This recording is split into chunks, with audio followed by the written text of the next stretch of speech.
Hello.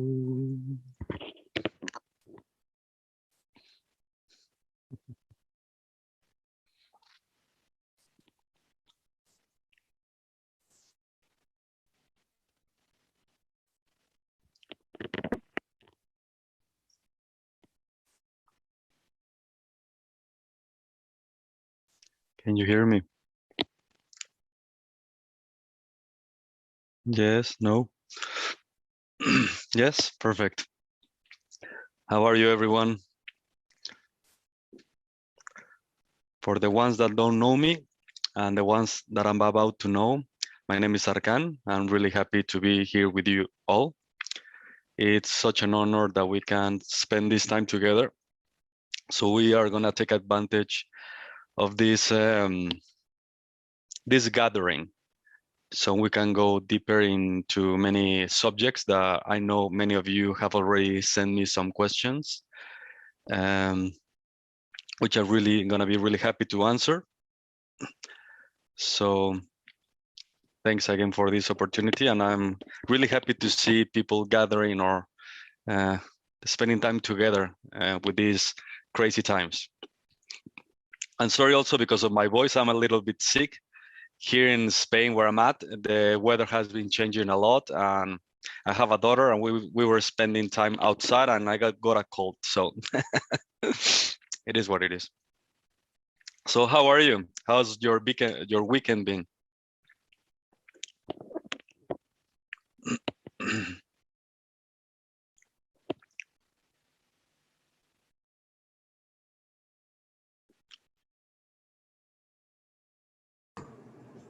Sorry, we were muted. Yeah. So ask the question again, please, Arkan. No, how's the weekend? How are you all? Thank you. Can you hear everybody? Good. Do you want to everybody to introduce quickly themselves? Yeah, perfect. Yeah? Yeah, that'd be good. And also, I know somebody has some questions, so we can jump into it. Okay, good. You want to start, Michael? Well, in terms of questions, you're just here. Yeah. Hi, Satsang. My name's Michael. Hey. I took a day out from the course today because yesterday, this is the second time I've done the Fragmentation to Unity course with Nahima. And yesterday, deep emotional stuff, really dense stuff was coming up for me. And I guess the question was around when periodically my body does this deep kind of crashing as well. And how to be an observer within the space where it feels like you are so subsumed within that density. Okay. Perfect. So actually, I'm gonna interact and then I'm gonna answer the question right now, and then we move on with the rest of the people and the names. I think it would be important so I don't miss the thought patterns or questions. So I'm gonna try to answer from different angles, but the main key is of this situation of all of us together sharing and chatting is the next thing. Many of us have wondered many things in life, like many of us have wondered what is all of this about? Why am I here? Who am I? What's the meaning of life? How can I improve my life? How can I make the best out of it? How can I make it more harmonious, loving, and peaceful, or joyful? All these things are in the background for many of us. Those desires, directions, kind of like are trying to pull us in a different way that the environment around us are trying to promote. For example, we grew up believing that happiness, love, or connection are outside of ourselves, in the things, in people, or situations, or relatives or our achievements and things like that. There comes a point that a few of us kind of like wonder if it's really this is it.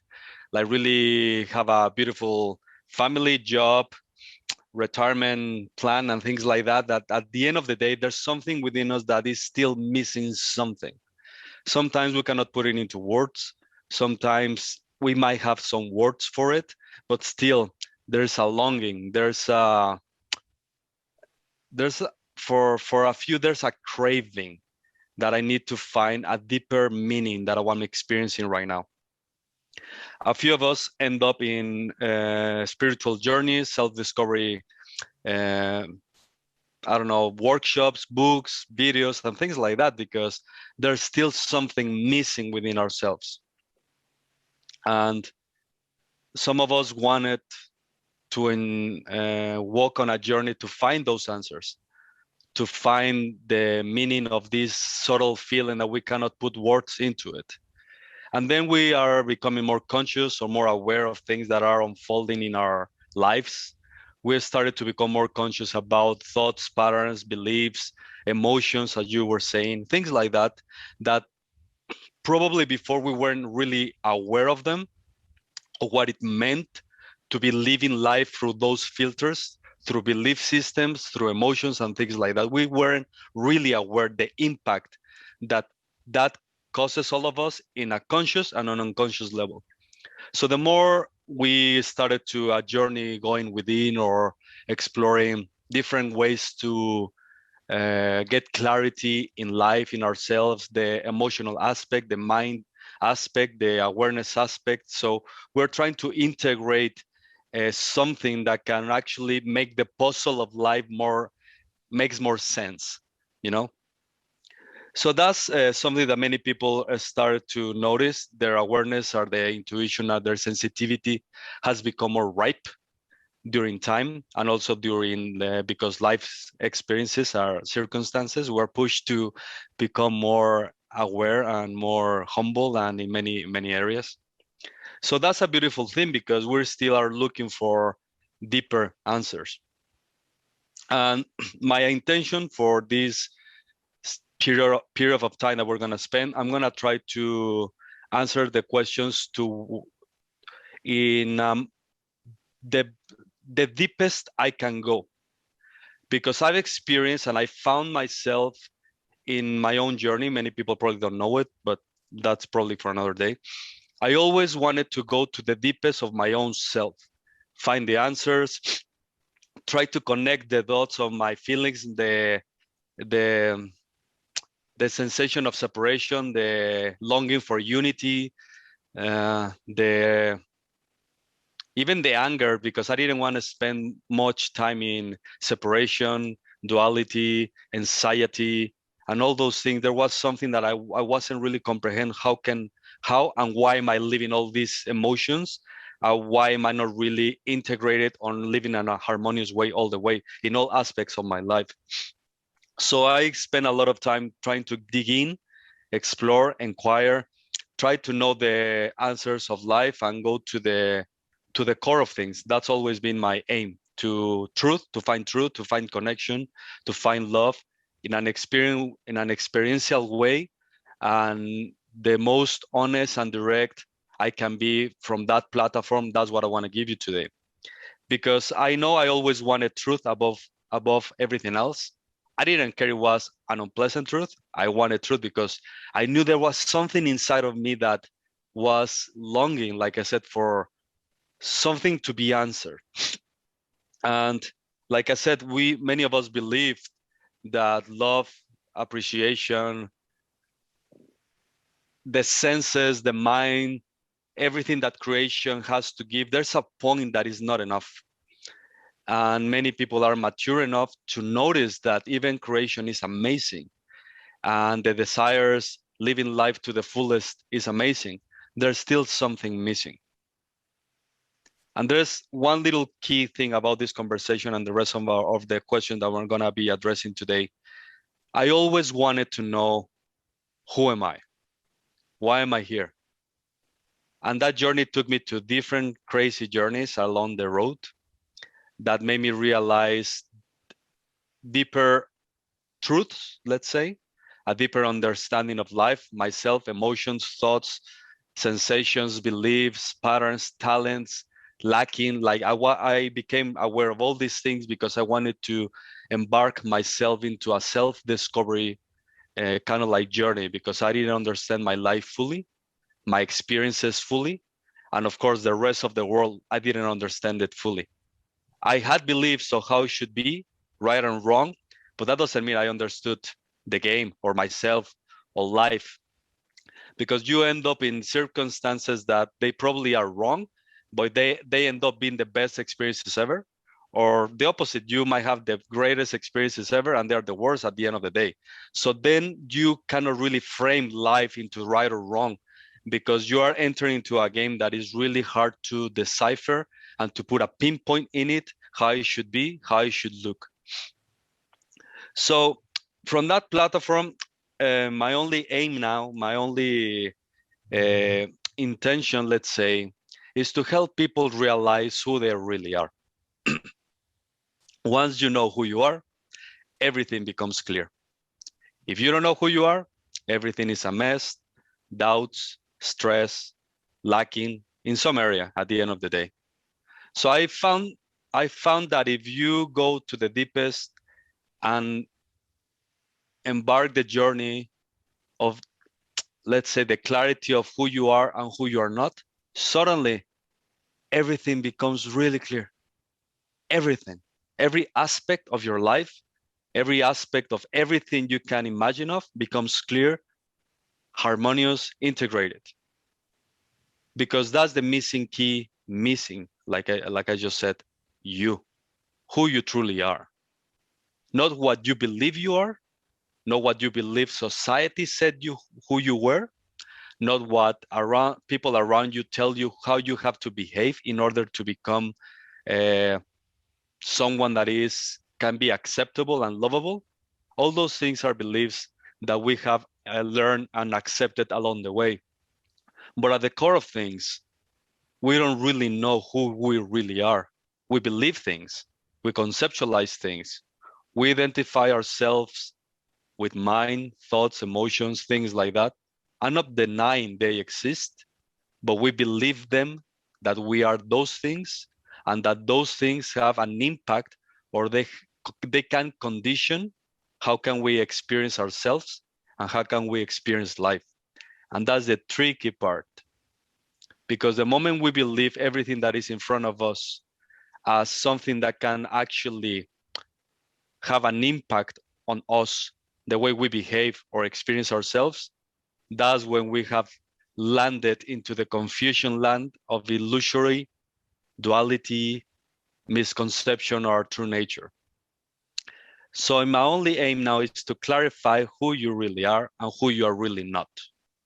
So the game becomes really simple, really easy, and the rest is just a piece of cake. Addressing this to the next question of your question, emotions. Emotions, there's nothing wrong with them at all. Nothing, none of them. We have learned through life experiences, circumstances, and people around us, even since we were little kids, that some emotions were bad and we have to repress them, or because they're wrong, let's say. It's wrong to express your emotions. It's wrong to feel in a certain way. For example, in the country that I was born, Mexico, there's I don't know right now because I don't spend so much time there, and my life has changed so much. But when I grew up, it wasn't really accepted for males to cry, because it's a sign of weakness. So I remember when I was a little kid, I had to repress a lot of emotions, the intensity of my emotional state, because I'm a really intense living guy. I love life to the fullest. I've always been like that. But I remember when I was a little kid, my father, my friends, or anything around me, the male crying energy, the sensitivity of the male figure wasn't really accepted. Because of course, Mexico has a different degree of, how to say this word, hostility. Mexico is crazy in many ways. So you have to grow up with defenses, with strength, because the challenges in life can be really hard. So of course, when you're a little kid, I remember repressing these emotions. I wasn't meant to cry because it means weakness or things like that, you know? So I remember when I started to see these patterns, these beliefs, because this is just learned patterns. It doesn't mean truth or a higher truth. It just means something learned. And then you adjust or adapt depending on the circumstances that you were, so you can fit in, understand the game, the interactions between humans, you know, the relationships and everything. And then you end up, or that was how I interpreted the game, that's how I should behave in front of people, just properly with no emotions. But inside of me, there was like a turmoil, like something like a fire trying to come out. Of course, it wasn't pure. It was full of judgments and anger and things like that. But the beginning of it was there was something wrong with emotions. Emotions are wrong to express or to explore or to recognize they're there, you know? And there's nothing wrong with emotions. I've noticed many people around me during the years that they have repressed or denied their emotions just to find something to build up that stress that one day it will just blast, because a stress that is unconsciously being held and repressed and pushed and maneuver and controlling, it just creates more stress because there's no proper understanding of things. Why all of this is happening, the emotions, what triggered the emotion, what kind of emotion, what kind of label has this emotion, how aware you are and sensitive you are to become really aware what actually is being triggered inside of yourself. I remember when I was with friends that many times I was experiencing, let's say, anger, and they were happy and I was angered, and I was like, how come I'm angered and they're happy? It's not like there's something wrong with me, but there's something that I need to address within myself that is my own reality, that apparently none of them are affected by it. Because at the end of the day, I only have access to my own reality. I wanted to know, why am I experiencing fear, anger, or whatever, when the rest of my colleagues are experiencing happiness? Am I believing something? Am I holding something? What is it? What really happening that my inner reality is not harmonious? I needed to know, because if I knew, probably I might have the chance to change it. And if I have the chance to change it, then I could probably live in a different way that I am experiencing right now. So that was my journey. I really wanted to know, like I said at the beginning, the deeper I can go, I'll go. And I discovered that the deeper I went, more clarity, a different level of peace and joy and happiness and truth was revealing, because I was willing to let go of what I knew. I was willing to face what I didn't want to face. And suddenly I discovered different things that I wasn't aware I had. For example, another thing, I believe that some emotions were more powerful than myself. I believe that. That's what I wanted to repress them and pushing them. Because if I let it be, if I just open to whatever is presented, it's going to show how little I am, how small I am, how lack of everything I am, you know. It was amazing. But when I was willing to accept everything without turning my gaze or my look somewhere else and face everything fully, with my whole being open, with no defenses, suddenly I became aware that I was more powerful than I expected. Suddenly the love that I was experiencing inside, then I noticed it had no barriers. It had no limitations. It had no lack. But I had to be willing to face everything that wasn't truth about myself, my real self, the deepest part of myself, the purity of sacredness of my own self. I needed to face, I needed to know, I wanted to know. So that's one perception or one aspect of emotions. But there's another aspect of emotions that I discovered with time. Of course, there's nothing wrong with experiencing life as you want to experience. love, happiness, joy, whatever, it's fine, it's fine.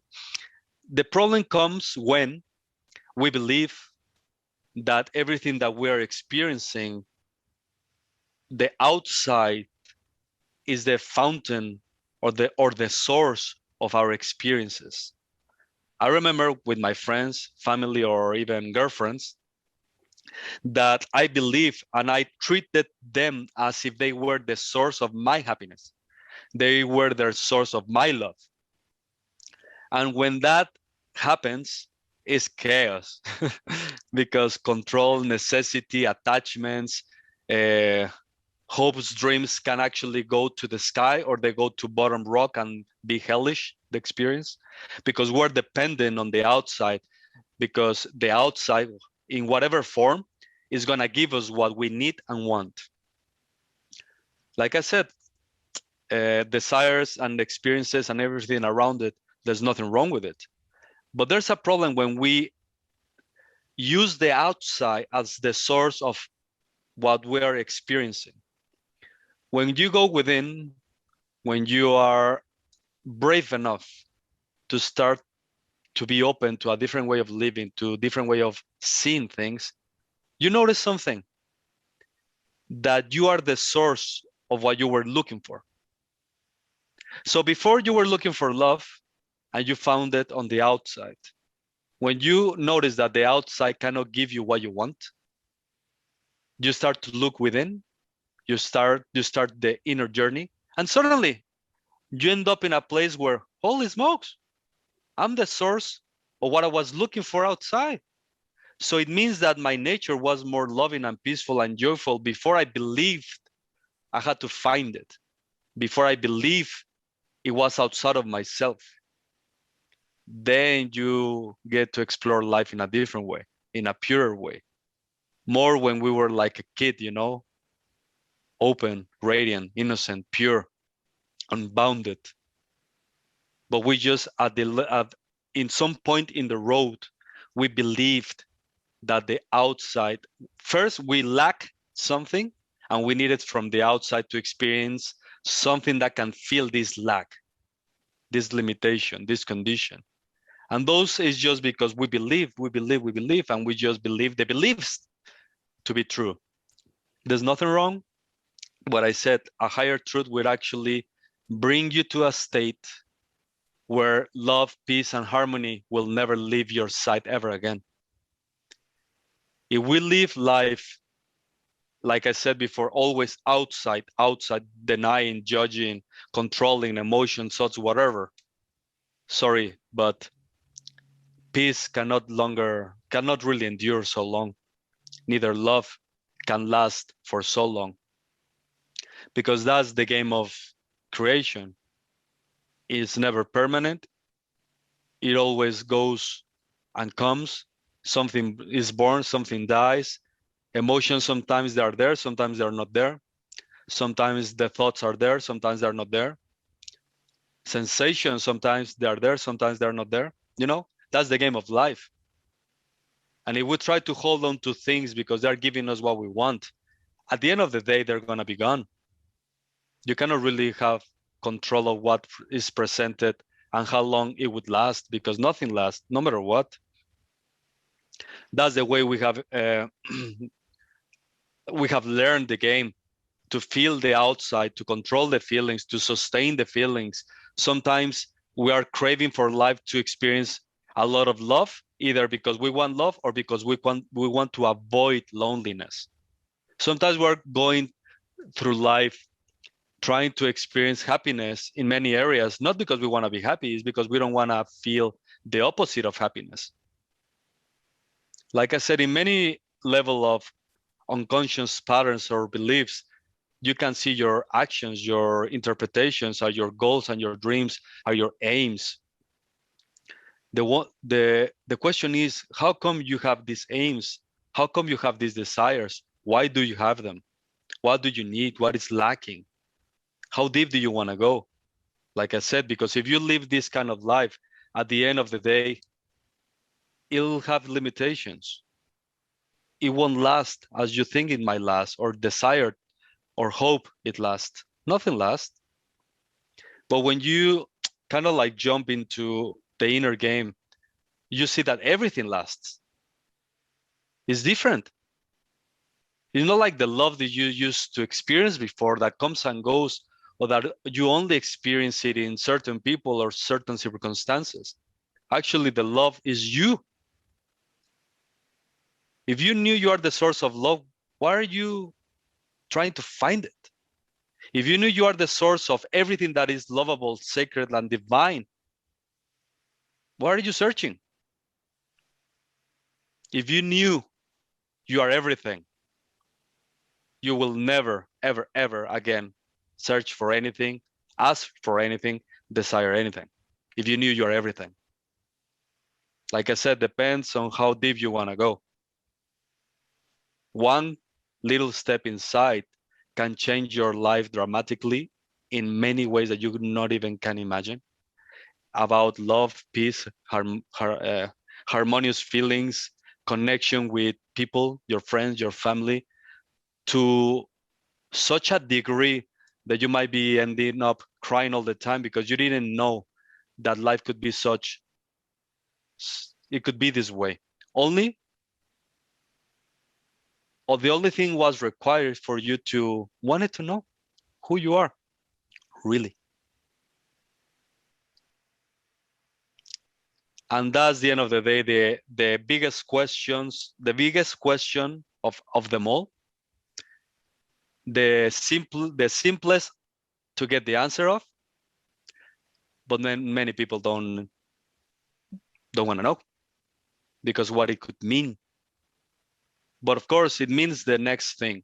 It means that everything you believe you are will have to be dropped. Everything that you think you are have limitations, conditions, or lack, because you don't, believe me, you don't have any limitations whatsoever about nothing at all. You don't have any limitations.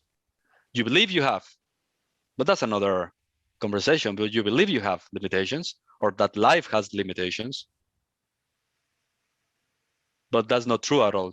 You have no limitations whatsoever at all, nothing, none. But of course, you have to drop the idea that you are a limited being with limiting beliefs, with a certain body, with a certain belief system, with a certain things. You have to be willing to recognize that you are not none of those things and that you have always been divine. Always. It's just a little misconception of a thought that says you are not. That's it. And in that perspective, when you have no barriers, conditions, preferences of none, like I mean none of it, everything is embraced. Everything. Emotions, thoughts, feelings, whatever, bring it on. Because none of those things have nothing to do with you at all. I mean, they're in front of you, of course. You are experiencing them because you have a body, of course. But that has nothing to do with who you are. I'll give you an example. Let's say that right now, your car breaks down and you take it to the mechanic. You are not really sad or, I don't know, anxious or depressed because your car is in the mechanic. I mean, the car is in the mechanic and you can enjoy life no matter what. You can go to the garden, you can go to the mountains because the car is not you. You know, the car is just the car. Of course, you can change the oil, change the tires. Great. But you don't become depressed because your car is in the mechanic, getting fixed. So the car has nothing to do with you at all. Nothing. Not even one bit. It's part of creation, it's part of your reality, but has nothing to do with who you are. And that's important to make the statement of. Because who you are is not the body, it's not the sensations, it's not the mind, it's not the emotions. You are beyond all of that. Of course, the body-mind experience is just a vehicle, but it has nothing to do with you. So if the vehicle, it goes to the mechanic to get repaired, oh, awesome, great. The body is, I don't know, experiencing a lot of emotions, great. A lot of thoughts, great. No thoughts, awesome. No emotions, Fascinating. That has nothing to do with you still. It's in front of you, but it's not you. Because you are the witness, the experiencer of everything that is in front of you, called an object of perception, something that is being perceived by you. You perceive thoughts, you cannot be your thoughts. You see emotions, you cannot be your emotions. Their emotions, that's fine, but that's the thing. Don't make them, or how to say it, the identification with those things had to be broken, because we're always in our minds, in our inner reality, justifying that everything is in front of us is us. I'm my thoughts, I'm my beliefs, I'm a ego perception fantasy little creature here in my mind, that's me. My inner voice is me. My inner feelings are me. None of that is you. You are the witness of it all. I've noticed that if you want everlasting, unending, forever, unbounded peace, love, and happiness, you gotta notice that you are that.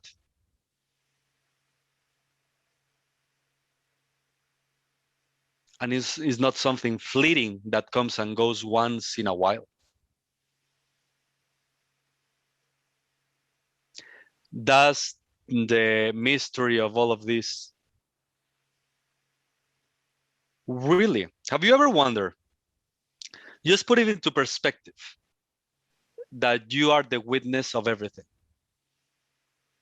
Just investigate the next statement or question. From where are you hearing me? From where are you watching? How deep do you want to go and find out? Because you can notice that you are witnessing a chair, sitting in your chair, but that doesn't mean you are there. You can witness sensations, but doesn't mean you are sitting in sensations, because you are witnessing sensations. You cannot really say you are seeing from your eyes, because what is watching the eyes? What is this thing that can become aware that is actually watching? The actual activity of watching. Awareness, consciousness has to become aware before, or has to be there before, prior to watching. Consciousness has to be prior to watching. And if you keep on going, you might find yourself finally as unbounded eternal awareness, free. That's your identity, not what is in front of you. That will never be your identity. Your identity is one with everything, unbounded, all powerful. Your sense of self, your true self, your presence, your energy, the thing that makes you recognize that you are actually living, existing, that in itself is everything, the source of everything, the self itself. It's always been like that. You were only dreaming, that's it. Dreaming that you were a thought, dreaming that you were a body, a mind, a personality. I'm not saying you are not those things. You are everything. But those things cannot really reflect or show you the totality of who you are. That's a big difference. Nothing in front of you can show you the totality of who you are.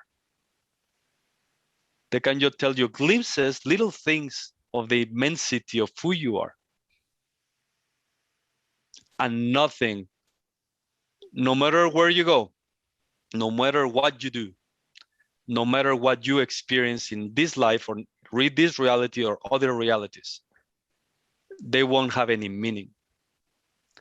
Because if you don't know who you are, the rest is secondary importance. Secondary. If you start with the first and most important thing of all, which is who you really are. Because for everything that you're experiencing, you are the key ingredient in everything. when you're experiencing your emotions, who's that one which is experiencing emotion, which is great, experience emotions, awesome. If you are drinking coffee, as I am this morning, because for me it's really early, who's that one which is drinking coffee? I mean, creation gets a different meaning and depth when you explore it from the deepest of yourself than the superficiality of yourself. And this is a big difference. One is simple, immediate, forever loving, embracing, accepting, present. And the other one is chaotic, stress, anxiety, lack of resistance. I mean, Jesus, just suffering, pure suffering that never ends until you have this curiosity. What is this little inner feeling that I don't know how to put words into it, that I want to find it, that I want to explore it, that I want to become with it, that I want this to rule my life instead of my mind, my beliefs, and my lacks? How can I do it? It's a tricky, fascinating game. It's a beautiful game. Powerful, really powerful game. But it's the most fascinating game. And like I said, I discovered that when, and I go to the next question, but I think this is important to say. For me, everything became clear because I just wanted to follow that thread of desire to find answers, deeper answers that I couldn't find outside in my environment or in people or situations. I wanted to find something that will actually answer the deepest feeling I cannot really put words into it. Because nothing, and I've lived a really short, I'm young, but I live really intensely in this short life. I've gone through many, many experiences, you have no idea. And I love all the experiences. I enjoy life. I had all the money in the world, I was poor. I experienced drugs, healthiness. I mean, I've been in all over the place. And in all those places, I didn't find what I was looking for. Until I went so deep, then I found what I was looking for. Inside of myself, has always been inside of myself, everything. All the answer, all the peace, all the love, everything was inside of myself. I just believed something. And you know by now that the mind is really powerful. It can create you heaven or it can create you hell. You know, it's really powerful. And I was done with that. I was done with those kind of games, ups and downs. I wanted to find something more that resonated more with my heart. But like I said, I was looking for myself. At the end of the day, that's what we all are trying to do, find ourselves in whatever way or desire is presented to you. It can be in an artistic way, in loving way, connecting way, whatever. You're always trying to find or explore more about yourself, talents, gifts, I don't know. Because that's what makes you more alive, more inspired, and things like that. And it's a fascinating game. It's so simple to remember. Sorry, but it's a joke how easy it is. It's the most simple thing. You just need clear understanding, the right approach, and everything becomes clear. Everything becomes clear. For me, one last thing. For me, the most important thing for me is to discover and get to know you. Really you. For me, that's the most important thing. Get to connect with you, share with you, hug you, love you, talk to you, your real you. For me, it's more important to explore that which has no limitations at all. You. For me, the most important thing is not explore what you already know. for me to explore the unknown. For me, it's not to explore whatever is manifested. For me, it's more exciting to explore the unmanifested, the depths of that, the mystery of that, because the rest, everybody's exploring it. Everybody's exploring emotion, thoughts, feelings, creating things, flying. I mean, going to another countries. I mean, that's their game. Out, out, out, out, out, out. My only purpose is to go and explore the depths of you, who you really are. The depth of love that you already are, the depth of peace that you already are, and the wisdom and love that you already are. For me, that's the exciting thing for me. And that's the only thing I do now. Before I used to do the other things, like I said, which is fascinating game. I'm not denying it. I just deny it in terms of they will never tell you who you are, or can push you so deep that you'll discover who you are really. And then you'll see what you thought you were. And then you just laugh and say, wow, that was a fascinating game. Fascinating game. So I know this weekend you've been exploring a few things, fascinating things. And like I said, I'm really cautious on my time, who I spend time with, because I know what kind of game is this. I've been through that, I know. But I know that until one craves for oneself, until one desires complete and total freedom, nothing will make sense. There'll always be a little window or the little door open for doubt, for stress to go in. And my intention is that you will never have to suffer or experience stress or none of those things ever again. Once you embark yourself into the curiosity of your true nature, everything changes. Everything for the best. And it's so simple. It's so simple. Like I said, simple, but at the end of the day, also really powerful. It has to be that way. It cannot be the other way. If you are powerful, as I am mentioning it, and I know it is like that, you have to be willing to explore something that probably you didn't know about you, that you were mistaken by identity of thought or ego reality. That's it. It's that simple. It's that simple. So there's nothing wrong with emotions. Let it come. Be fascinated not by what you're experiencing. Be more fascinated to who's that which is experiencing all of this. You know? That's the fascinating game.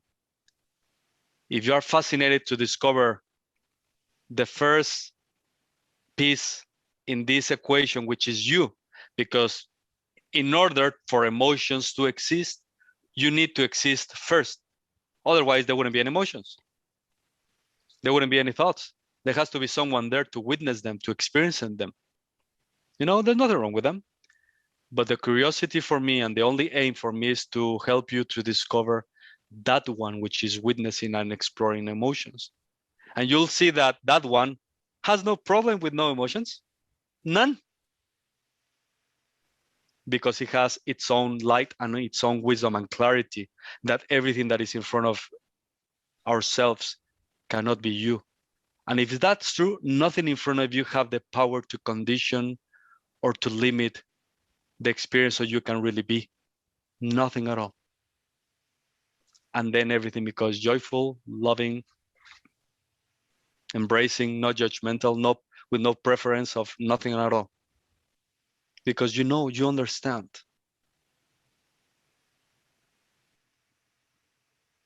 So like I said, depends on which angle, how do you want to see things. I feel a lot. And I cry a lot. I used to not cry, like I said. Sometimes I can watch a movie, I'm like a baby. Ah, it's fine. You know, it's fine. But before, everything was filtered through the ego mind, the me, the individual. And when you filter light through the individual, you cannot really help, because that individual mind identity has a lot of patterns, ideas, experiences. And when you are filtering everything through that mind, me identity, everything is filtered by those beliefs of lack of everything. At the end of the day, it's the same filter. So the moment you don't filter anything at all, with nothing, with no preferences, you'll discover more of who you are, that you were able to experience this peace, and no thought process can touch you, no emotions can touch you at all. Nothing can touch you. Nothing. If you believe something can touch you, well, that's just a belief, another thought that is being witnessed by the witness. That doesn't mean it's reality. Unless you think it's reality, then it becomes reality. Like I said, the mind is really powerful. If you transcend the I, the mind, the me thought, the I identity, if you transcend it, literally, duality will vanish forever. Forever. In an instant. Ciao. It will be burned to the ground. It's not a process. It's fascinating. It's fascinating. You just have to transcend the identity of who you think, of what you thought you were. And suddenly, no more distances, anxiety, loneliness, stress, suffering, nothing ever, none. And the connection with life, with creation, with your loved ones will become super intense, because it will have no limitations, no more.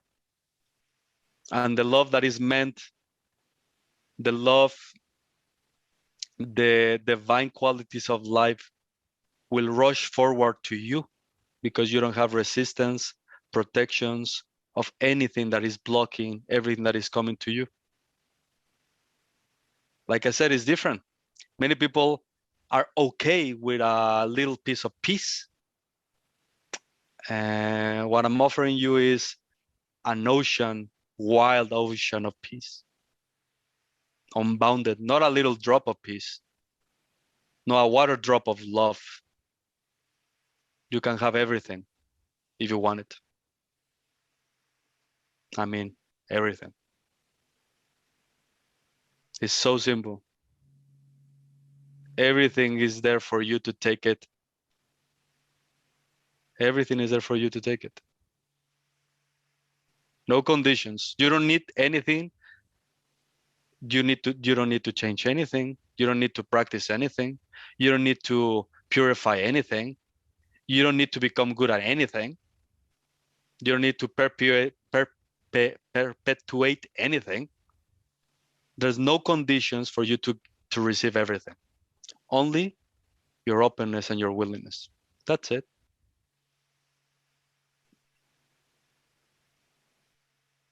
Fascinating. That's the only reason we're alive in this human body, to remember who we are and our connection with the divine, our relationship with the divine, and our true nature as one with the divine. First and foremost. The rest is just another game, different games. But the true aim, the true game is reconnecting.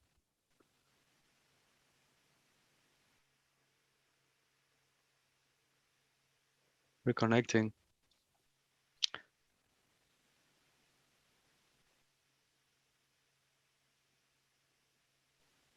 So yeah, this is kind of like the game.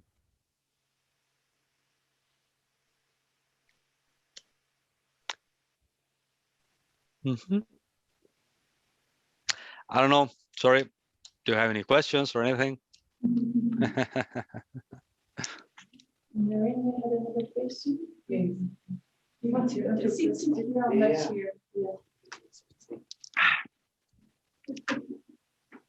Hello, Sarkhan. My name is Noreen.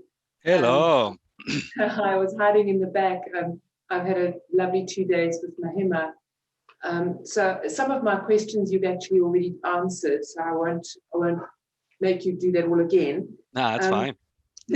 And Mahima did share with us something of your experiences, both previously and more recently.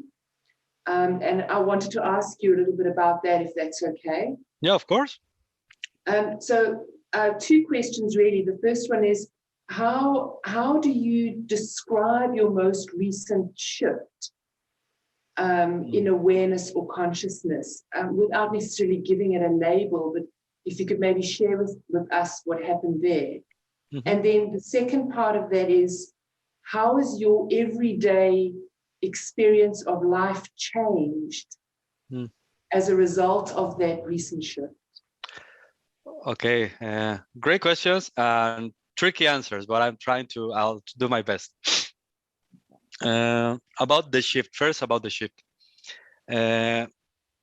Like I said at the beginning, I've always wanted truth. I wanted to wake up. I wanted to know. I've had really hard experiences in life. And my life is a journey of wanted to know. I wanted to know. Of course, that desire to know truth took me to good places and not really good places. Both. Great people, not that such a great people, because that's when you are open and you don't know really, and you're not mature enough, you end up in many places and many places. So the way what is important, because of this, I've experienced a lot. I've been with shamans, with monks, everywhere. I explore many things. So why am I saying this? Because of all the experiences I've had, there were a lot of insights, beautiful insights, or expansion, or truth that were fascinating. But then something different happened. And I had to make this clear, like something opposite of everything that I experienced before. There's no comparison at all. The difference was so huge that I knew what it was. I knew what it was. But for me, like I said, is the fact that it was so opposite that everything I ever did explore or experience made it even more real than ever before. In a brief way, and a brief explanation, this pandemic situation, of course, brought a lot of gifts for many of us. For me, because of the situation that I was in, and the universe just pushed me inside like never before. I closed my eyes like never before. Like I had no choice but like go inside, because the outside was starting to make nonsense in many areas.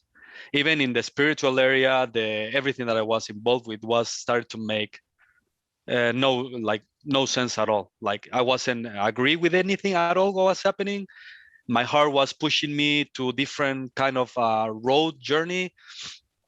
And then suddenly the intensity was so strong that the best I can describe it is that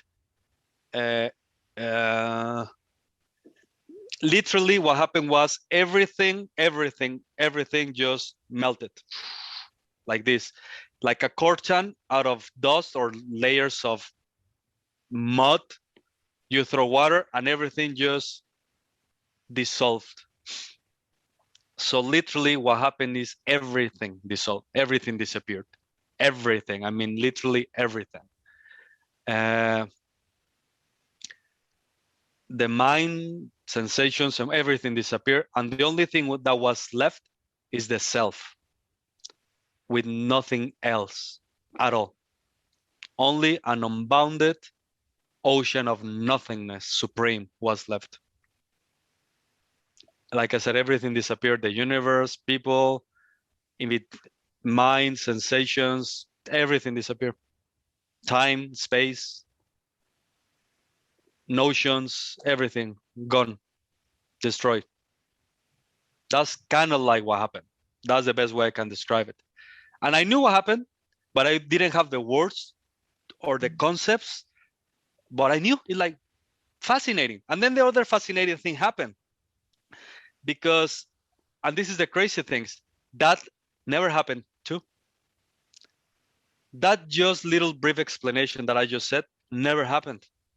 I always knew this is reality. Even in the midst of not knowing, and I knew. It's like, put it into words that we can relate to, but it's like, I've always been free. I've always been that. I always been that. There's only that, always. So this has never happened. It will never happen, because it was never something that lacked something, missing something. It's fascinating, the game. It's just something that just start laughing.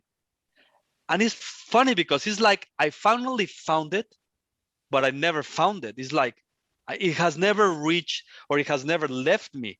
It's crazy to put it into words, because the mind, the emotions, even the concepts cannot describe when you really know that you have always been home. You have never left. It's a strange way to describe it. The best ways to describe it is through metaphors, stories. Imagine that you're dreaming. You are in your bed and you're dreaming that you're going a far, far away land, in a journey, climbing the mountains, volcanoes, I don't know, a long, long journey. You are dreaming, but you are still in your bed. You're just dreaming. You have never left your house. That's the strange feeling. Suddenly you wake up and it's like, well, I've always been in my bed. I never left. So in a funny way, it has happened, but it has never happened. It's strange to put it into words. That's how can I describe it. That's when I describe it. And the way life is lived now, because of that, well, it has changed too. It has changed too in many, many ways. One is that I don't live life in duality at all. There's no me, you kind of thing. There's no experiencer. There's no one there talking. There's no one there. There's no one there. So the best way I can describe it is like everything is, and that isness is everything. It's like it's just one event happening all the time. It's like the same life that I was living, but from a different point of view. But also that point of view changes because there's no reaction at all. Before there could be reactions. There's no reactions. Before there were interpretations, there are no interpretation. There's a knowingness, clarity of what's happening really in whatever area with people where situations. There's no more stress at all involved with anything. There's no trying. There's no reaching. There's no practicing. There's no aiming. There's no getting. I mean, it's gone. It's gone. The other thing that happened is like immediately I was given the knowledge of how to help people to achieve that. And that was a different game for me, that I've been spending time to get clarity on that, because at the moment I was given that experience, let's say, at the same time I was given the tools or ways for people to reach the clarity of that, you know? And I was like, wow, this is fascinating. You know, I had curiosity, you know, because I know people that have this experience happen to them, but they don't know how to really help others. They might share it. There might be inspiration. There might be clarity, of course, but that doesn't mean they can help one cross the ocean of the way they say it is the ocean of duality, of illusion. And that's also different. That happened, you know. And I don't share this with many people, but it's coming up. But that was curious to me. That was intriguing. That was happening at the same time, also in the context and circumstances I am in. But everything changed. And at the same time, it's more natural than ever, more simple than ever. So natural that it's easier than breathing. It's unbelievable. It's unbelievable. It's unbelievable. And just everything makes sense now. Like the other way I can describe it, like every little cell of my whole being resonated with this. Like everything was like 100% alive and true, and like everything makes sense now. Before it wasn't like this. It was like, okay, this makes sense, but this doesn't make sense. This part is like yes, but that part no. It was always kind of like a fragmented, divided feelings, perceptions, notions, and now everything, little thing is just ingrained with harmonious feelings, let's say. Since then, I mean, I know this experience happened so I can help other people, not to me. I know, because for me, I don't really care about the experience at all. But it gave me the clarity of the subtleties that can prevent someone to fully wake up.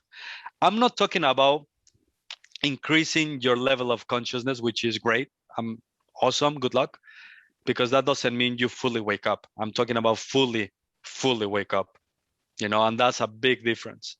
I know, because I've used to be in many journeys, people, environments where they have a high degree of consciousness and has nothing to do with full realization. It's different. Like I said, it's different. Like I said, when it happened, I was like, whoa, this is different. I've never seen anything like this. Like I've read it, or I knew about someone many thousand years ago, whatever, but something so intimate and real and so inside my heart, like some full of love, is like whoa, kind of like this is it, but it's not like that. I'm just trying to put words into it, you know, kind of like that, but beautiful. Thank you Yeah. for sharing so honestly. Beautiful. Yeah, thank you for the questions. Anybody else has another question? Otherwise, there are a couple of questions that I sent you by text. Yeah. Okay. So one question is, religions have been a moral compass for culture. Is there one good or many? One God. Sorry, is there one God or many? Yeah. There's only one God. There's not many gods. That God has many faces, of course, but there's only one God. Like I said, when related to the question before, when everything dissolved, the reality of the self was shown. And that reality of the self, if you want to call that self God, supreme awareness, love, whatever you want to call it, it's only that and nothing else exists but that. And that's literal. What do I mean by literal? It means that nothing else exists at all. Nothing at all exists. Neither religions, neither perceptions, neither minds, neither desires, time, nothing exists other than the self, unbounded, infinite, qualityless. That's the reality of the self, the true infinite, when nothing else exists at all. That's true. So I understand that religions have the moral compass. And that's just within the game of illusion. That only happens in the dream state. Like I said in the example before, when one is dreaming, everything exists. I mean, everything. The universes, people, society, governments, everything exists within the dream. That's not the reality of the self, the God consciousness. When you awake from the dream, nothing exists at all. Nothing. Only the self exists and nothing more. And everything is that. The fullest of the self, everything is that. I'm just trying to express into words because that's the best way I can describe it. Right. But like I said before, for me, the religions and other doctrines and teachings and things like that, they always are talking about everything that is not the reality of the self. They are talking about the imagination, the manifestation of the creation of the self, his creative aspect. you know, not the self itself, which is a different kind of like game. I understand that religions have a purpose, like everything in creation has a purpose, everything. Even a mosquito has a big purpose. Otherwise, it wouldn't exist. Everything has a big purpose. But at the end of the day, nothing in front of you, nothing in creation can actually answer or bring you about the self-realization of your true nature. They are trying to push you, they're trying to give you directions, they want to give you guidelines, of course, to make the dream better, to make the dream less chaotic, which is nothing wrong with improving your dream. I mean, you are dreaming about something, someone kidnapping you, or you are dreaming of, I don't know, in a beach, having a piña colada, resting. I mean, it's a good dream or a crazy dream. Nonetheless, it's a dream. And religions and teachings are all only about improving your dream. Sorry, I'm not here to improve your dream. I'm here to awake you from the dream. That's a big difference. And many people are ready to awake, and many people want to improve their dreams. Funny enough, the dream is full of anxiety, depression, stress, because that's the dream. You cannot really end up or change the dream. That's the nature of the dream, to be chaotic, creative, destructive in many, many ways. How you finish it? Wake up, easy. And all of that, it will be gone for good. For good, no more stress. And then you'll see life from a different perspective, from understanding, from openness, from love, not from fight, not from resentment, not from judgment. Only because you woke up, not because you wanted to improve your dream or everybody's dream. If you wake up, the dream state, feelings, notions changes. But for wakefulness, not from fighting, limitation, things like that, which is very, very, very different. You know, it's very, very different. Then another question is, do we personally have more than one life? Depends on who you are talking about. If you think, of course, if you think you are your body, mind, individuality, you had a life, you'll die, and you might have another life. And the game of suffering, pleasure will never end. That's the game. That's the game. If you believe that, that's what you will be recreating. You will not live that cycle of suffering and death and love, and because that's the ocean of creation. Really powerful. If you believe you are that, then yeah, you'll have many, many lives. I don't know. But if you break the knot of identification, the next answer might surprise you. You have never had another life. You will never have another life. You were never born, you will never die. Everything that is in front of you is contained within your imagination. The one that is imagine everything is unbounded, eternal, and immortal. It cannot be contained in a body. And everything about reincarnation, levels of experience, everything is within the dream of the one that still believes is a separate being. So depends on who's asking the question, that will be the answer. And depends on what kind of experience you want, that will be the experience you'll have. You want to wake up, you'll see that all lives that ever have, all the lives that had happened, that are happening, and that will happen, all of them at once are in front of you. Everything is in front of you.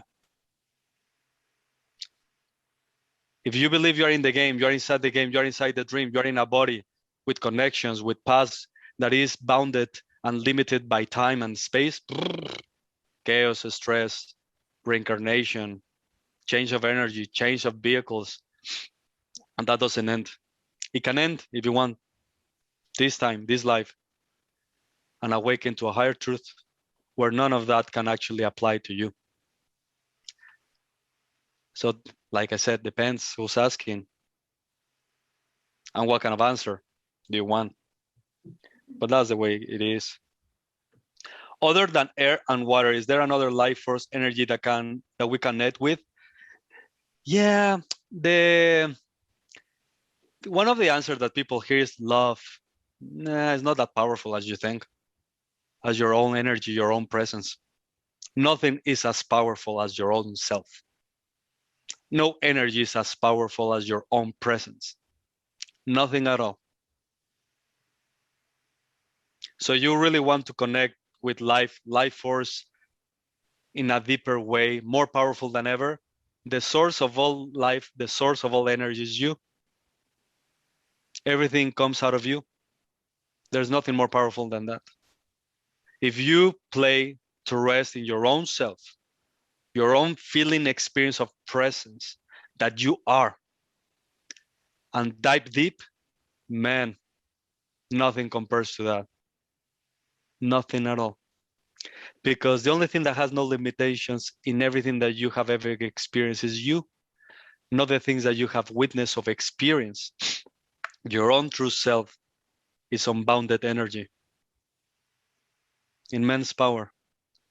I know the rest help. I know that love helps. I know that gratefulness helps, but that doesn't break the illusion. It needs something more powerful to break the, how do you say that? That thing that covers the egg. The shell, exactly. So love, depending on which kind of love, or how deep the love, can break the shell. But if you want to break the shell, you have to embrace your own divinity. That will break it for sure. That's guaranteed. The other things are not really that guaranteed. Your own energy, your own, like I said, presence, existence, that quality will break everything, heal everything. Will see you that everything is whole. That's really powerful. How do you get beyond our constructs of time and space to be present? Well, notice that even the quality of the name or the concept of present is still time. Don't pay attention to time or space or anything that says that you have to be here or now, anything at all. You'll notice that you have always been present and that you have always been outside of time and space. Because how can you not be outside time and space if you recognize their existence? Who's that one that can recognize time and space existing? Who's that one? It has to be a witness. Otherwise, you cannot give name, concept of a notion if you are not there first. The way to break it, like I said, is to recognize everything in front of you as not you. And suddenly, it's easy to see that you do not need to play ever again into the time-space game. Time-space means, how can I reach this? How can I achieve this? How can I perpetuate this? How can I rest here? All of that is time and space, means location and the process of getting into somewhere. If you don't listen to none of that, if you don't pay attention to none of that, you'll see that you have always been outside of all of that. That has no condition over you. Like, I mean, the end of the day, the answer to who you are will answer all riddles in a microsecond, all of it. The thing is, like, what am I pointing to? Everything since the beginning of our conversation is I'm pointing towards your own self. You, all the time. I don't care what is in front of you. Great, awesome. For that, you have a lot of things out there that can actually talk about creation and what is in front of you. For me, it's you. The most important piece is you. For me, is you. So if you constantly follow my words, entering your mind, your heart, where are they taking you? Where are they pointing to where they're trying to show you, and they're trying to put you in a place where you know that you are, and start defining yourself of everything that is in front of you. Don't define yourself at all, and suddenly you are empty. Suddenly you don't have a platform where to step into. You don't have anything. And suddenly it might be scary for some will be exciting, that finally the floor will break. Everything that you feel secure about will actually collapse, and then you'll fall into the abyss of nothingness. And then you'll see yourself flying. That's the funny thing. Before you thought you couldn't fly, I removed the floor, and suddenly, but I'm flying. No problem. No problem, but you need to remove the floor. You have to make the floor disappear. Security gone. Otherwise, how will you know? How will you discover that you have wings? How will you know? If you're like this in the branches, like this, all curled up with stress because your self wants to be open and loving and exploring, that's dying. So the more you understand, take the right perception and perspective of things, take a step inward and acknowledge your own self first before everything else that is in front of you, suddenly something else will start be revealing by itself because of its loving nature. You don't have to do anything other than be open to whatever is revealed by the self, for the self, by itself, in yourself. I'm not saying what you are experiencing, what is in front of you, your notions, your experiences, what happened before, what will happen tomorrow. I'm talking your sense of self, that you know you are. That will bring all the answers. You. Fascinating. Fascinating. We have always been looking somewhere else, trying to know something else, trying to explore something else, trying to get deeper into things instead of, hey, this one first, this one first.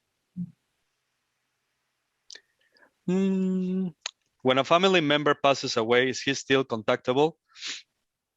Yeah, depends who's asking. But of course, if you go deep, everything is within you. Everyone, everything. But not as an energy persona filled with experiences of past and future, of lacks and goods, or goods and bad. The true self of every single little person is unbounded awareness. It has nothing to do with the body at all. It has never been like that. So you want to connect with the deepest part of everyone, even the loved ones that are not here anymore. You got to connect with your deepest of who you really are. Then you'll know who they really are, and then you can have a really nice conversation.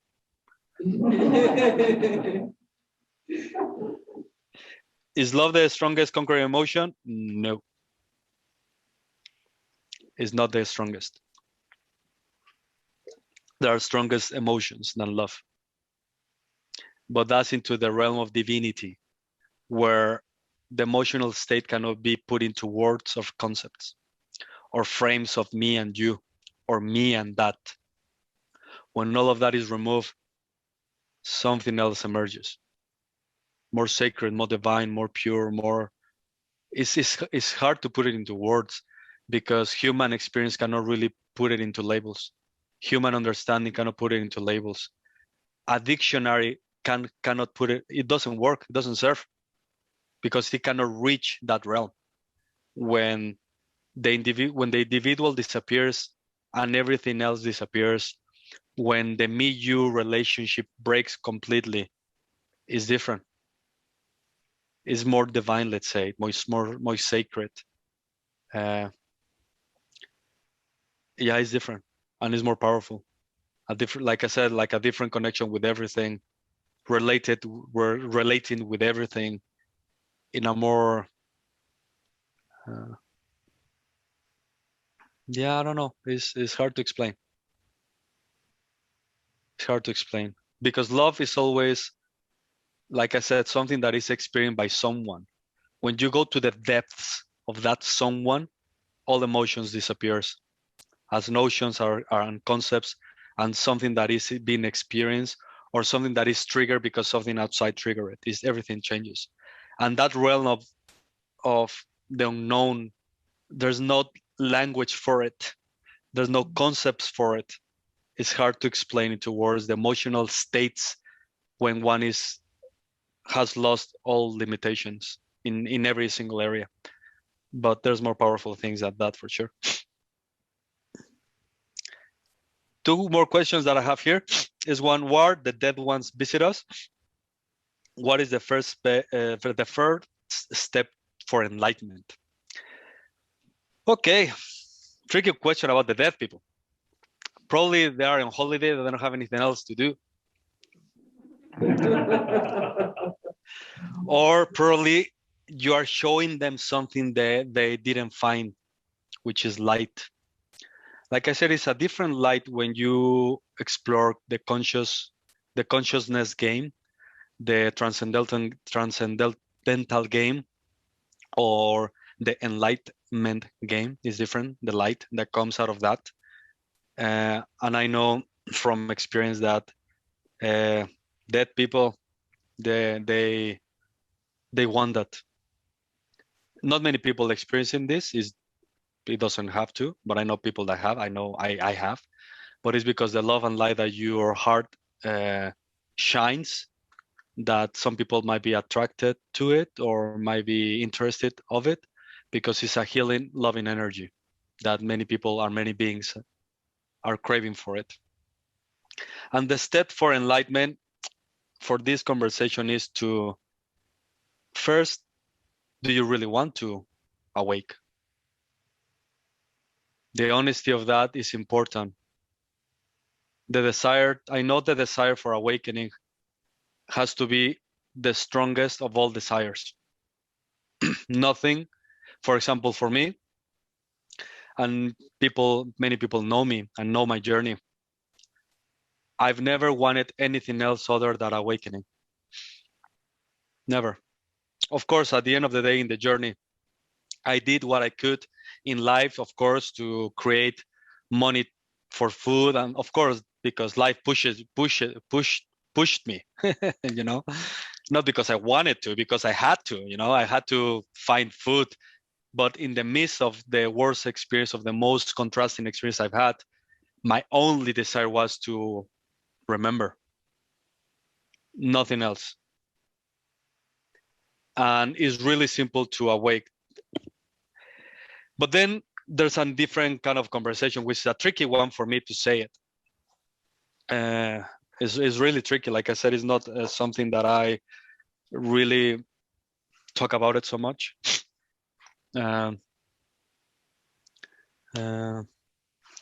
It's really hard, almost impossible, unless you are super, super, super extremely mature.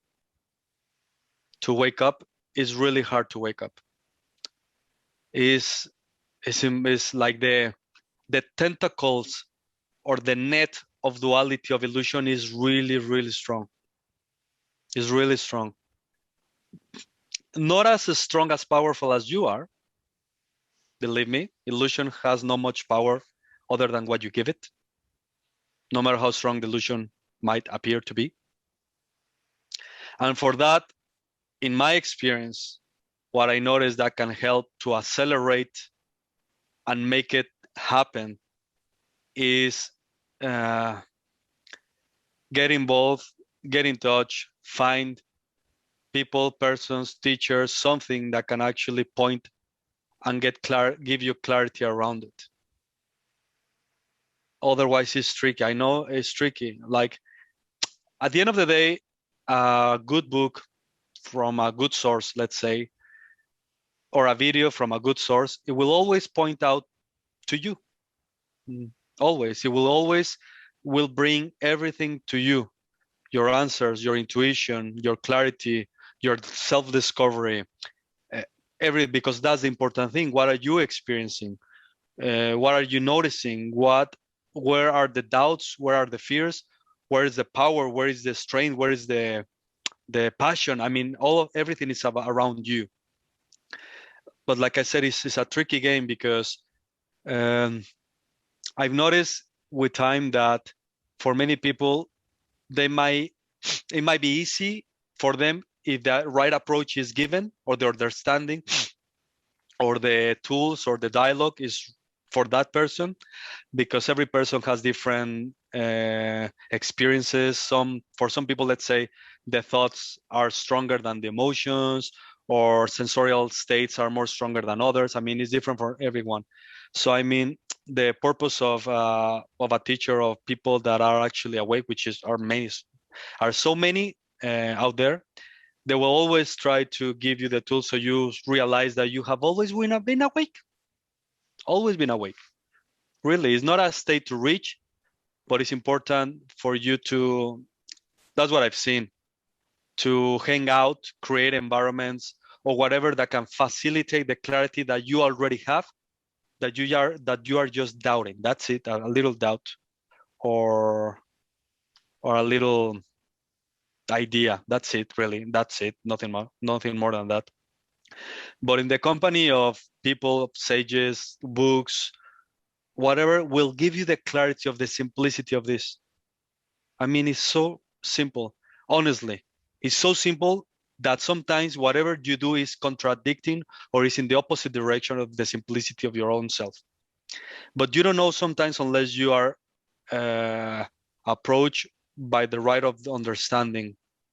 Otherwise, the jungle of the illusion is really powerful. Like I said, it's really powerful.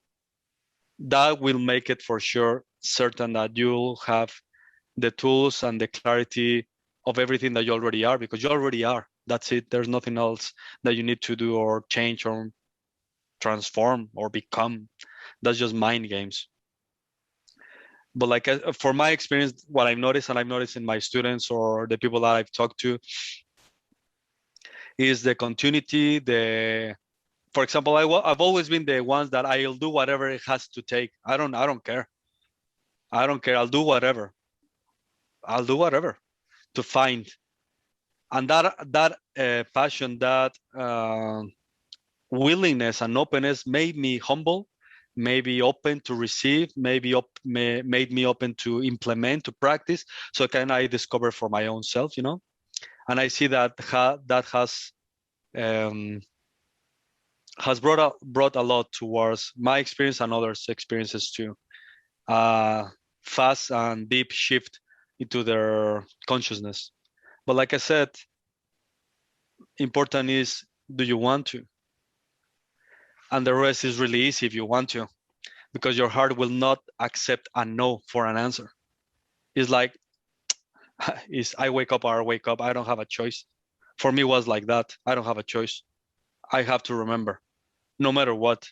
If it's not in this lifetime, the next one. If it's not the next one, I don't care how many lifetimes it takes. But I will give my all. And I gave my all. And suddenly happened. I didn't expect it, honestly. In the term, I'm just trying to make it like a story, you know, but it's a funny game. It's really simple to find yourself in that stateless state, which that one I'll call true enlightenment. It's really simple. You just have to, how do you say it? Confront, face, how to say it in English? It'll come. You have to challenge who you are in order to remember who you really are. If you really want to know who you really are, you have to challenge your ideas and your idea about who you are, who you think you are. And that will crumble. And when that thing crumbles, suddenly, unboundedness. You have always been unbounded. Truly, literally, with no limitations. So every time you see a limitation in any area, don't listen to it. Don't pay attention to it. Ignore it. Let's go to the root of things, where duality starts. And if it starts there, it will end there. If you don't allow duality to appear, to manifest, or to, how to say that, when this little flower blossoms or whatever, if you don't allow it to happen, nothing will happen. Duality will never exist, ever. And like I said, duality is fears, anxiety, loneliness, separation, me, you, confusion, fight, right, wrong, here, there, up and down. I mean, that's duality. Everything starts with your sense of I. That's where duality starts. You are always referring to yourself as I. I experiencing this. I have emotions. I have thoughts. I have a past. I have a body. I have a family. I'm witnessing humanity's craziness. You're always referring to an I. I practice meditation. I don't practice meditation. That's irrelevant. All of that are irrelevant if you want to really wake up. Honestly. So that's the question. Who's this I that is always talking about everything, referring to itself about everything? Who's this I that is always, always the first filter of everything? Who's that I? If you challenge it, if you really dive into it and inquiry into it and get to understand it fully to the depth of itself, that I will disappear. And the funny thing is that something remains.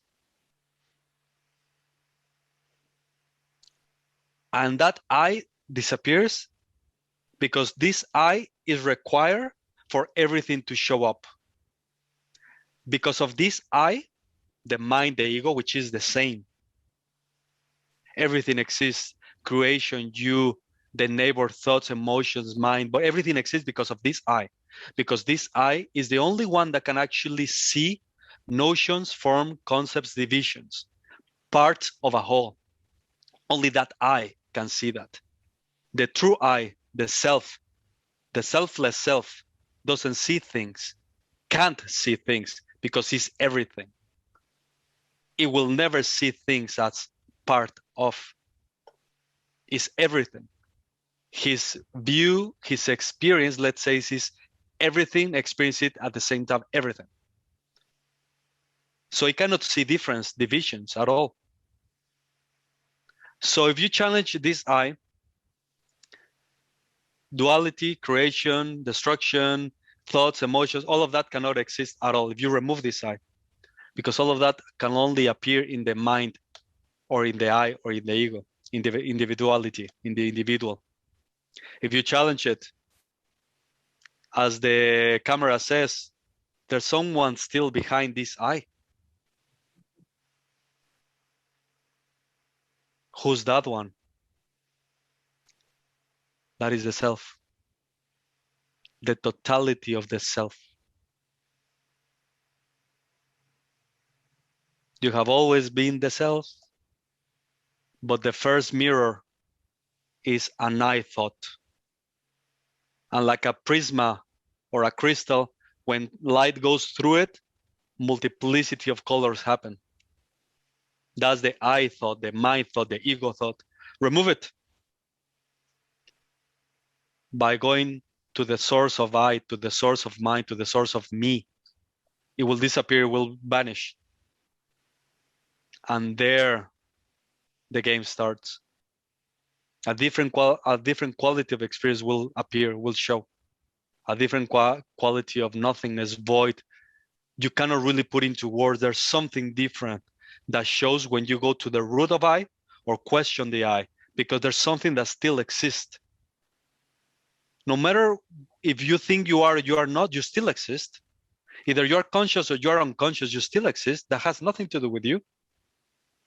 And suddenly, by the power of the self or the self-realization of the self, because it's only the self that realizes itself, there's no other way.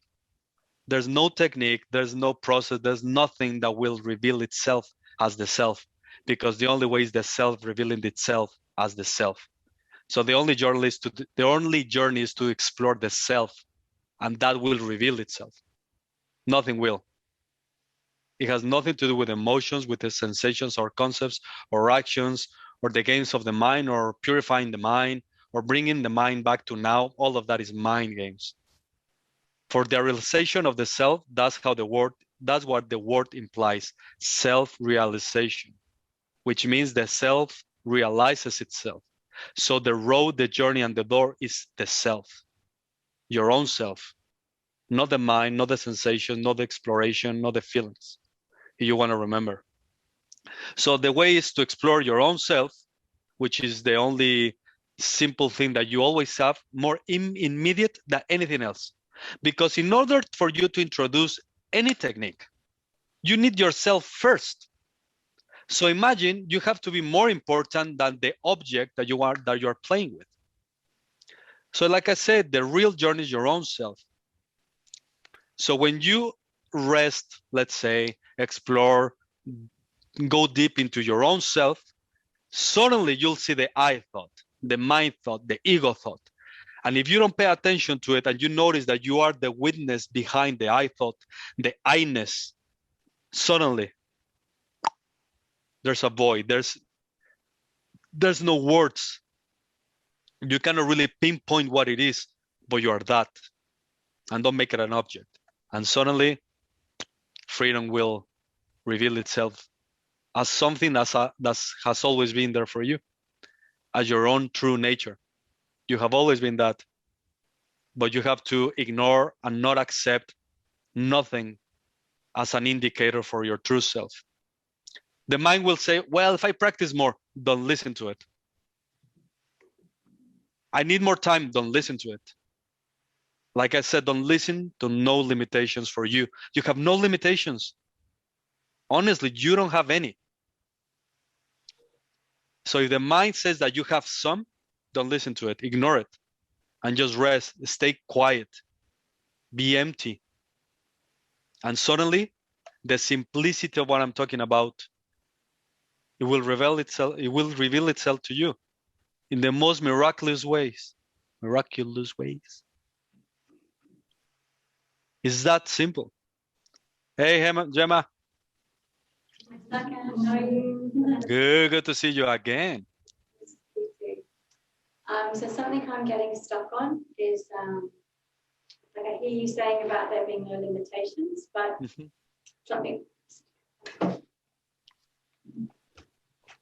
there's something that I wanted to ask even before you said that was, do you have any tips for the people who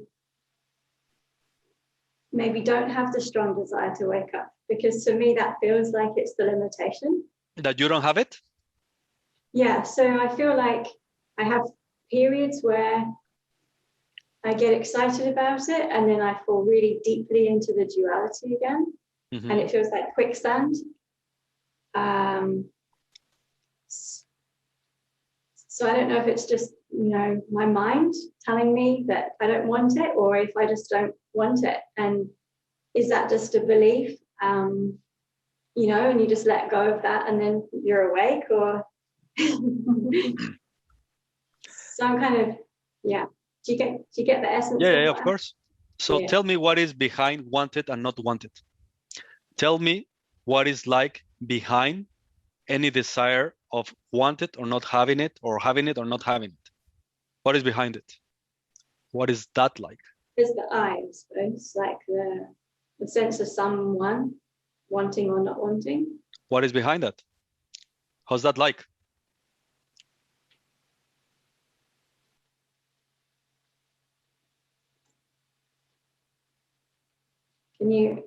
I feel blank. Okay, what is behind the blank? Like awareness, I suppose. No, don't suppose. Embrace it, become it.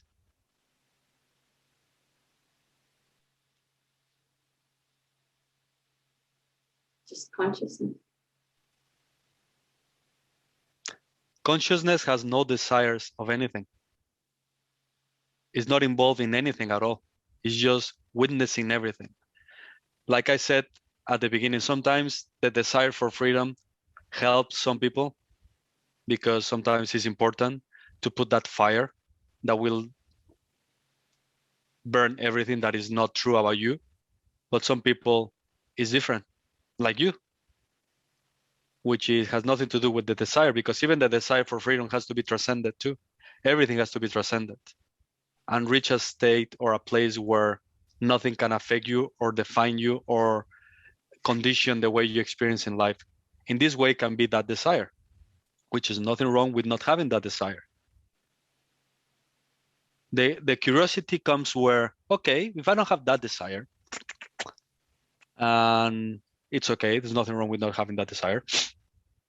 What is this thing inside of me that is pushing me to more? Because you are here today.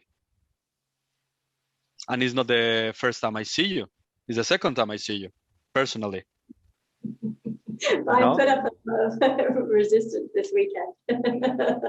I didn't. But still, but, you felt the resistance, okay, but you went through the resistance and you're here. What made you come here? What is that and why? Well, I think,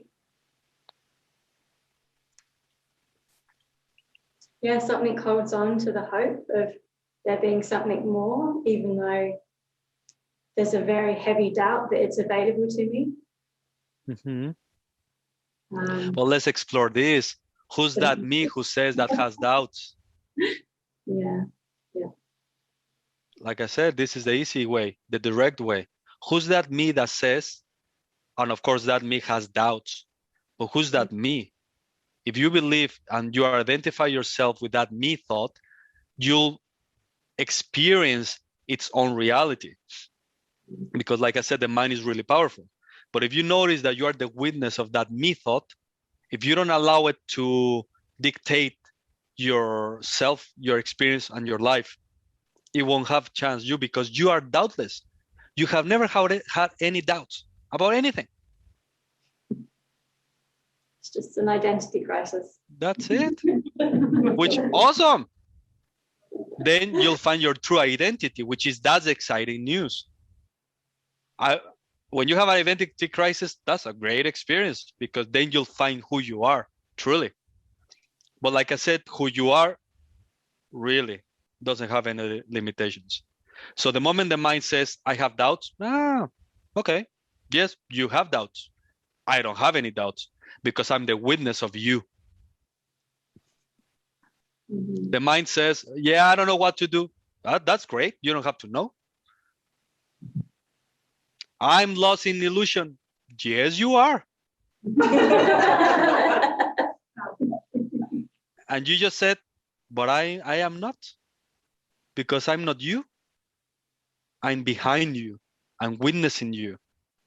So your reality doesn't apply to mine.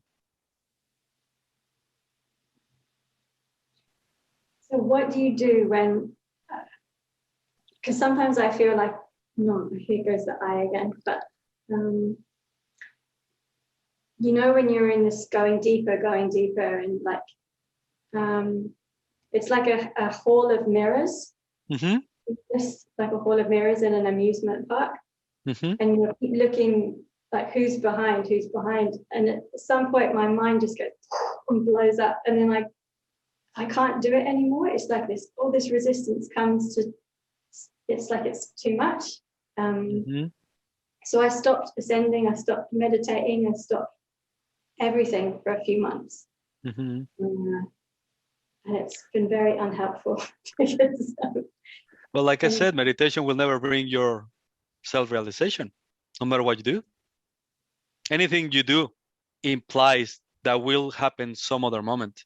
You have to prepare yourself. Yeah, and that's a lie. That's mind games. This is different. This is different. Like I said, the resistance doesn't come from the mystery of who you are. It's the attachment of who you think you are, of the past, letting go of the past or either assumptions, notions, desires, something.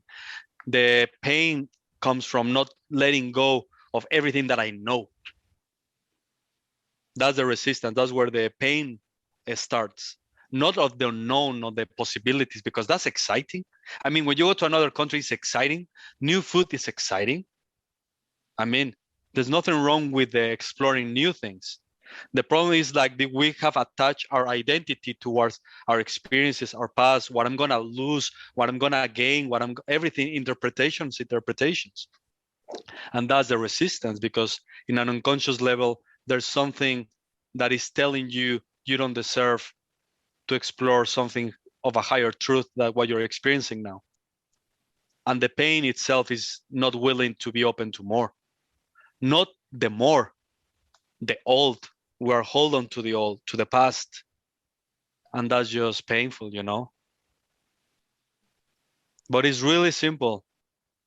Challenge your I, your me, because that me is the only one that has a past. Your own self doesn't have a past. Your true self doesn't have a past. Your me thought has a past, has a present, and has a future. And his past is full of pain, and the future is full of probability of more pain. And it has to defend itself, has to protect itself, because I've lived this, I've noticed this, I've experienced this, and I don't want this. That's the mind filtering everything through its own reality and projecting it to present future reality, but has nothing to do with you. Like I said, if the mind says, I've suffered, yes, you have. I will suffer. Yes, you will. The suffering will never end. That's for sure. For you, that's for sure. Will never end. But I'm not you. I'm not suffering. I've never suffered. I will never suffer. You will suffer. That's okay. That's your game. That's your journey. That's your choice. Nobody is making you making that choice. You're making that choice. Awesome. Suffer. That's good. Good with me. But you're not that me thought. You're the witness of that thought. And that is important to understand. Because the moment the mind says, yeah, I don't know what to do, that's good. Don't listen. You're not the mind. You're not what is in front of you. And if you pay attention, you end up with not knowing. Like I said, there's a moment of nothingness, of quietness, a different kind of quietness, if you challenge that I or that me thought. And I know I just said that sometimes when you start to take distance of everything that you believe you believe that it has some reality in itself. But at the end of the day, if you notice a resistance, if you are honest, you're not resistant to anything. You're just noticing a resistance, the mind's resistance. You don't resist anything. It's impossible that you resist something. Your true nature is pure awareness, supreme awareness. You will never be able to either have a preference. You will never be able to make a decision. You are just the witness of it all. Everything happens by itself. So even though that it appears that there's resistance, you don't have any resistance, really. You are noticing a resistance, which is nothing wrong with it. The problem is that you think you are that resistance. And you say, I have a resistance. The resistance defines me. And that's the consequence of my life. I feel constructed because I have resistance, and that resistance defines the way I experience in my life. Don't define yourself. Don't identify with that. And there's resistance? Great, there's resistance. What's the problem? If you don't identify with the resistance as you and challenge that I, you'll experience yourself as unbounded. You have always been unbounded. No matter what is in front of you, you are unbounded. No matter what you do, no matter what you believe you do, no matter the consequences of your actions, no matter really at all, you're still unbounded. Nothing that happens has any effect on you at all. It appears though, it appears as that because the game is really powerful. But at the end of the day, is irrelevant. You're still infinite. Even that the mind says, I don't know it, it's irrelevant. You don't need to know it. The infinite doesn't need to know it. It doesn't need to know itself. Otherwise, it wouldn't be the infinite. Because the moment you introduce a lack, it's not the infinite. Believe me, the infinite doesn't need to know itself, because you're implying that there's a moment that it doesn't know itself. Then you're implying that there's a limitation for the infinite. That's when the infinite doesn't have any opponent. That's why the infinite doesn't need to realize itself, doesn't need to awake to itself. It doesn't need to, doesn't have any limitations, as I said before. All of this is a conversation to clarify everything that you already know, that you already are. That's it. It's that simple. Pointing out to your deepest heart, your deepest self. That's it. The rest is just mind games, illusion. The way to break it is to explore it within the qualities that trigger light within you. What resonates with you? What is pushing you towards self-discovery in your own path, your own way, whatever it might that be. Like I said, for some of us, for me was the desire to wake up. For some other people, it's not like that. It's just a simple understanding that they're not their mind. That's it. For me, it wasn't like that, which is fine. At the end of the day, it's how you embrace your own path, your own game, your own dance, and embrace it fully, without judgments, without preferences, fully.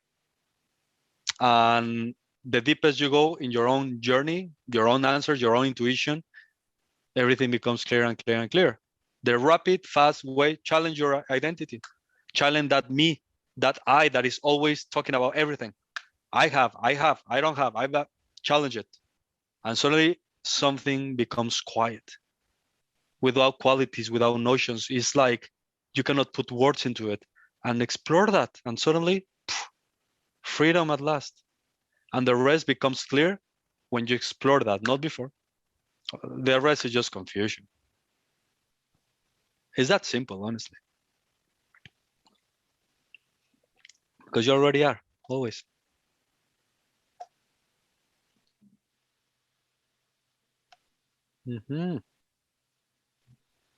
Simplicity to the fullest.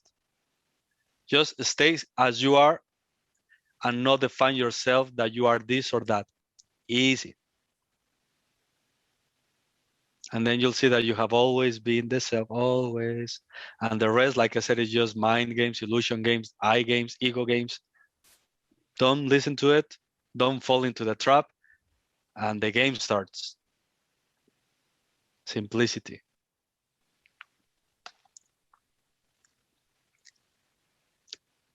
Well, that was really too fast, 2 hours. I think Anna wants something. I can't yeah. what. Anna, how can we start to distinguish and recognize the truly self that is in us by the beliefs that are in our unconsciousness and are part of our personality and we don't see it? Like I said, your personality is defined by you, by I, by me. Everything is defined by that.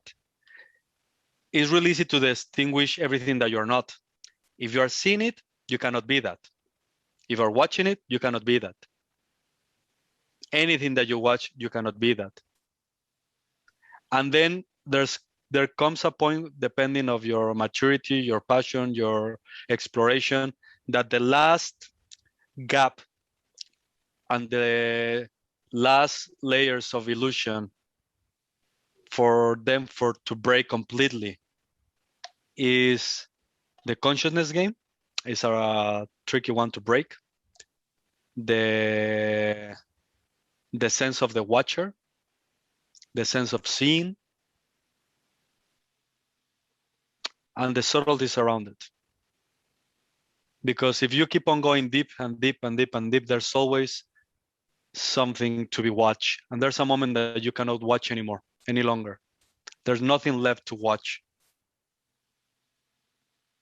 And the only answer to that is becoming the seer. And when you become the seer, you become everything. Not before. So when you become the seer, then we can talk about creation, not before. Otherwise, I don't want to leave doors open for sensations, emotions, notions, imaginations to make you believe there's oneness, unity, because that's mind games too. I'm just pointing out to something more pure that is not defined by any states of consciousness. This is beyond that. But to break it, you gotta break the knot of individuality.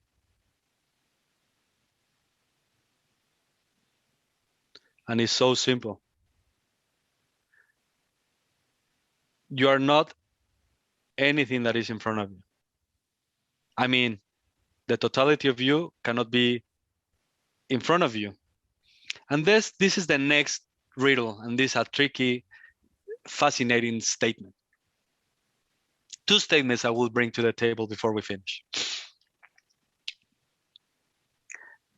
If you go and find, and you go looking for, let's say, God, awareness, love, you'll find yourself. When you really find that, you'll find yourself. Or if you really go looking for finding yourself, you'll find God or love or truth. They are the same. There's no difference. Whatever you want to approach, it will deliver. It will help clarify the game. But this is then the other mystery. You will never find yourself, and you will never find God or awareness, ever. No one has ever found it, because he's not an object. Your true self will never be an object. You have always been the subject of subjects. So you cannot really find you, because otherwise you'll be finding an object. And if you find an object, call it peace, awareness, consciousness, silence, expansion, unity, whatever you find, it will go.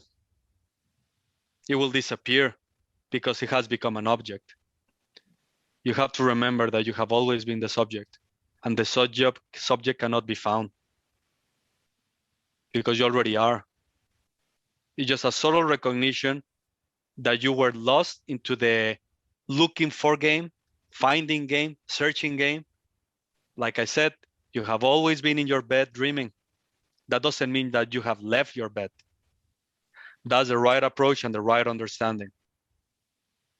How intensely can you stay here and start paying attention to the place you have never paid attention before, which is your own self? And all the answers will be given.